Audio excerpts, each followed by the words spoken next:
Right. So, but before that, we would like to look at the background.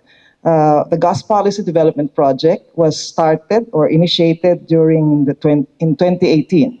So, phase one was during 2018 to 2020, and then continued to phase two from 2020 to 2022. And that's where Yusek Sales joined us during the final report.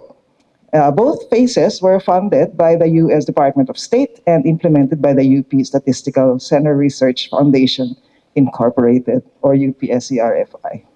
So the goal of the previous projects or the previous phases was to, of course, provide technical assistance to the Philippine Department of Energy in implementing the Department Circular Number DC 2017-110012, which is otherwise known as the Philippine Downstream Natural Gas Regulation. And it had these four components: technical assistance, capacity strengthening, research, and policy advisory.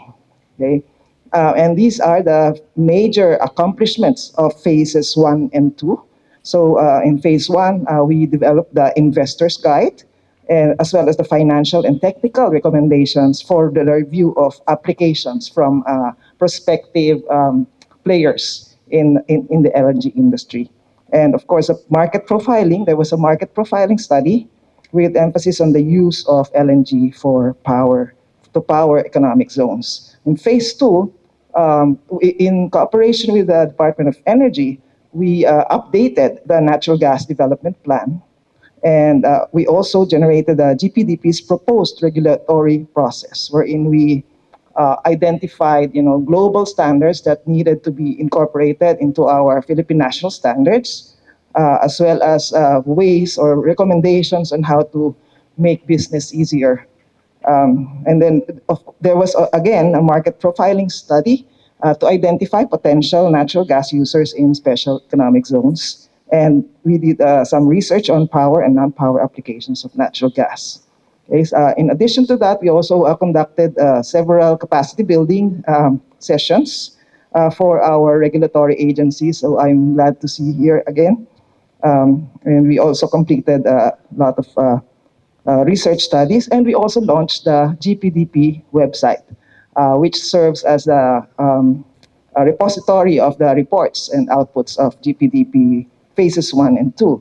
So today, we are introducing GPDP 3, and it's now funded by the Economic Research Institute for ASEAN and East Asia, or AREA, and is being implemented by the UP Statistical Center Research Foundation Incorporated, the UPSCRFI. This research cooperation agreement between those two, it's difficult to say that those names, the agreement was signed on October 17, so the last year. And officially we started in November last year. And of course, we are joined here by Japan's Ministry of Economy, Trade, Industry, that's METI. We contributed funds to AREA, also selected a partner for the GPDP3 team. Okay, that is JERA, and we're happy to welcome them with us. They are helping us. They have the expertise and experience to help us in our implementation of the project. Okay, so JERA was selected in an open competition to provide technical advisory to us. And here are the objectives of GPDP3. Okay, so building on the outputs from the previous phases, we are aiming to support the implementation of the Philippines Department of Energy Department Circular number DC 2024-01-0007, known as the amended Philippine Downstream Natural Gas Regulation.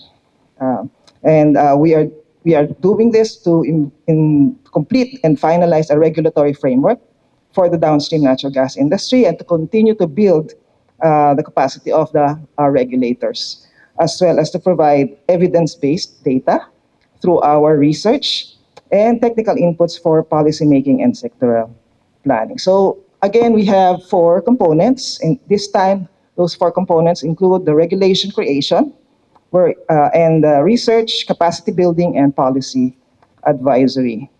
And these are the target agencies that we will be partnering with. Of course, the Department of Energy and the members of the the PIA, HSSE, IM, right? So we are in for under regulation creation.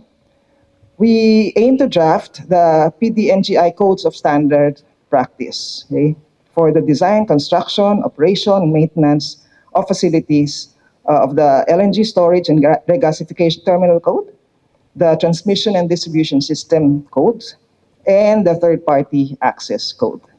And then after that's for year one. And we also need to do the natural gas specific regulations for critical agencies. So this will be in year two, and we will be involving our regulatory agencies very much. And then integrated inspection and monitoring manual, we plan to come up with that so that to make it easier for our agencies to monitor and inspect the facilities, okay? As well as support the development of the Philippine national standards with the DTI. And under research, we have two activities: the natural gas demand and techno-economic feasibility study of power plants and boilers in Batangas ecozones, and the life cycle assessment of local natural gas applications. Under capacity building, we will be providing some special LNG topic seminars for regulators and policymakers. And also, particularly in UP, we will be delivering some lectures and elective courses. One elective course is ongoing right now for the academe, right? And that's part of the capacity building for the country. And then under policy advisory, we will be providing assistance to be provided to the Congress, PDOE, and other concerned agencies regarding its policies and regulations upon request. Right? So but before I end, I would like to just recognize the GPDP3 team, if you would allow me. So under the research creation, we have the engineering team. If you would just stand up, please. The engineering team over there on that table. Yes. That's led by Ma'am Melit over there. And we have the legal team joining us in the regulation. Kailangan po namin na legal team. Right. Right. And then those who will be doing the research, we have the economics experts. So si Sir Dr. Fabella, the eminent Dr. Fabella, and of course, Carla Yandok. And the people who will be doing the techno-economic study. Asan siya? There you didn't stand up. PJ. Okay. And then LCA study from the College of Engineering, Dr. Jude Abrilla, boy. And did I miss anything? Yeah, of course, our admin and finance people who have been contacting you. And they're excellent people. We have JCAT, of course, and Angelou and everyone. And we are very thankful, of course, to ERIA for the funding, and